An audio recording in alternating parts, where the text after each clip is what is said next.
it almost doesn't matter what they do here, they're going anyway. Yeah. Whereas this tournament for Cameroon, Nigeria, Senegal is everything. Egypt as well. Well, he's got to carry them through for another couple of years. Suddenly, this tournament's become the focus for the big teams in Africa. Well, the traditionally big teams.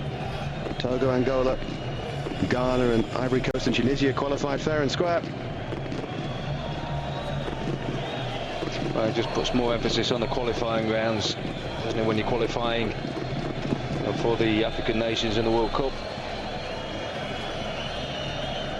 There used to be separate qualifiers. That did become ridiculous, the more and more African players playing in Europe, so I thought they very sensibly made the two the same. Top side in each group going to the World Cup, but the top three plus Libya, who finished fourth in theirs in the Egypt group, going through to this tournament. Seem to make eminent good sense. That's what the tournament's all about. Lualua. It's about goals as well, and we haven't had one in this game, amazingly, so far. But we've had two of the great misses in the space of, what, 45 seconds? Yeah. Lualua and then Kubaja, one for either side. The big news before the game, just into the game, is that Shea Adebayo, the player around whom much of the build-up to this game was made, is not playing. He's on the team sheet for Togo, a new Arsenal signing, and he doesn't play, presumably a late injury. Drilled in by Lualua. His first real sight of goal. His first sight of goal with a shot from outside the 18-yard box. Be disappointed that he's not got it on target. It was there to be hit. He's sat up nicely. I think all in all it's been a pretty even first half. It's ebbed and flowed a bit. One side's been strong for a period of 10-15 minutes, then the others got back on level terms again. I think it could go either way, this game. Either way. If you've just tuned in and you see that it's 0-0 and you do one of those little flicking round and think, oh, it's 0-0, I'm going to not bother watching this. It's not really a 0-0 game. It could easily be 4-4. If anyone could have finished, it would have been. I'd suggest that you just stick with us. I suppose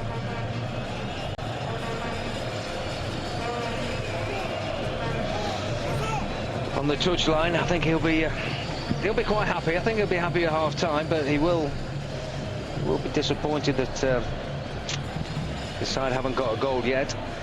They try and get it forward quickly again, using their pace, the Democratic Republic of Congo.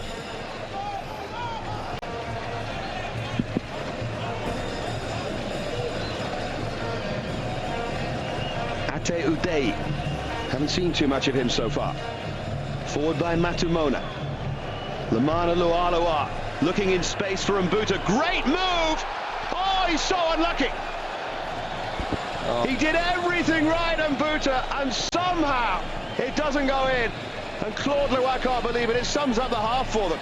Well, a perfectly weighted pass from Lualua. Mbuta was just encouraged to go on and finish the move off first time.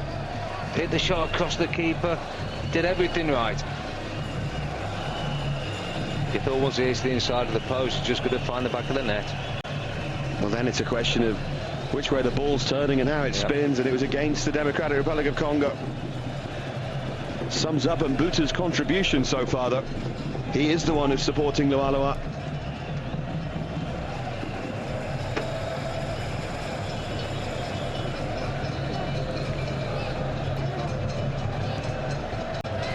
Oh, into open space, Olafade! Super save, but he didn't quite catch it right. At least Olafade was on target with his shot, albeit not as powerful as he would have liked to be. Yeah, a clean strike and it would have flown past the keeper. Just a bit of a miss hit. Still seeing them go in, but the keeper watched it very well. He actually watched it hit the ground first. He didn't take his eyes off the ball. Difficult save for the keeper. That was a cute save. I'm not even going to ask you about the marking as a former central defender. Here's Lualua, and Mbuta to one side of him. Decides to slip it to the other side, surely for the lead. Oh, yeah. They deserve it, and they have it. And it's Mabi for the Democratic Republic of Congo. And Claude Loire has the biggest smile in Africa. The outsiders have the lead on the stroke of half-time, and finally we have a goal, and look at it. The travelling fans are going crazy, and it's like they've won the tournament already. What a cute finish. Again, the pass from Loire. The timing of the run was perfect, and then look at the cuteness of the finish. Super finish, composure, keeper's gone down early, he's taken the dummy, and the ball's just been lifted over him into the empty net. What a cool finish.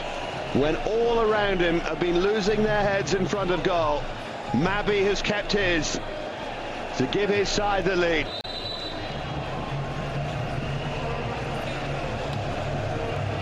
Fantastic. And the noise that we've spoken about will just get louder and louder. And Togo aren't finished yet at the start of this first half. It's really important they don't go into their shell as the shot is powered straight at the keeper. He didn't hold on, it won't count. It won't count. Free kick has been given. Oh, and he's going to get a yellow card as well. I think it's Olafade, it is. Yellow card for what? For kicking the ball out of the goalkeeper's hands, but it's unfair, isn't it? Well, I'm not sure the keeper had too much of the ball. The keeper spilt it in the first place. I think that's a bit harsh. Bit harsh in all counts. I think if the keeper's got it, he's got to hang on to it. I think Olafade only just sort of tentatively put a foot forward for it. I don't think the keeper really had it under too much control. Well, what a half. There's the half-time whistle, and this is how close Togo came, right at the end of it. Keeper was lucky. Now, how much control did he have? Hard to tell from that angle, isn't it? And they normally get given, but it probably wasn't a yellow card. I don't think it was a yellow card, no. I don't think he's made much contact with the keeper at all. If he has got a touch on the ball and the keeper's not got it securely, it should have been allowed. Might have been, what, 5-4? Great game so far. But the Democratic Republic of Congo lead by 1-0.